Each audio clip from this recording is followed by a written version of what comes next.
રાજકોટના યુવા પત્રકાર નીલકંઠ જોશીનું સારા એસોસિએશન દ્વારા પત્રકાર રત્ન એક્સેલન્સ એવોર્ડ 2024 પૂર્વ કેબિનેટ મંત્રી શ્રી ધારાસભ્ય શ્રી જવાહરભાઈ ચાવડાના વરદ હસ્તે એવોર્ડ આપી કરાયું સન્માન.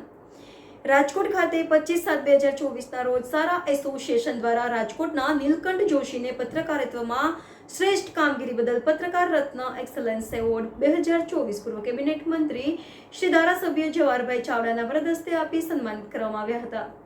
આ કાર્યક્રમમાં સારા એસોસિએશનના ચેરપર્સન ડોક્ટર સીમાબેન પટેલ, પરમ પૂજ્ય કે.પી. બાપુ, રાજકોટના ધારાસભ્ય શ્રી દર્શિતાબેન શાહ તથા પૂર્વ કેબિનેટ મંત્રી શ્રી જવાહરભાઈ ચાવડા તથા રાજકોટના મેયર શ્રીમતી નયનાબેન પેઢડિયા, જીએસટી વિભાગના ડેપ્યુટી કમિશનર કુમારી ઈનાબેન વકાતર, કિરણબેન માકડિયા, પ્રમુખ શ્રી શહેર ભાજપ મહિલા મોરચા સરોજબેન મારડિયા તથા રમાબેન હેરભા, રવિરાજસિંહ જાડેજા, બજરંગ દળ જામનગર તથા પત્રકાર મિત્રો સહિતના મહાનુભાવો ઉપસ્થિત રહ્યા હતા.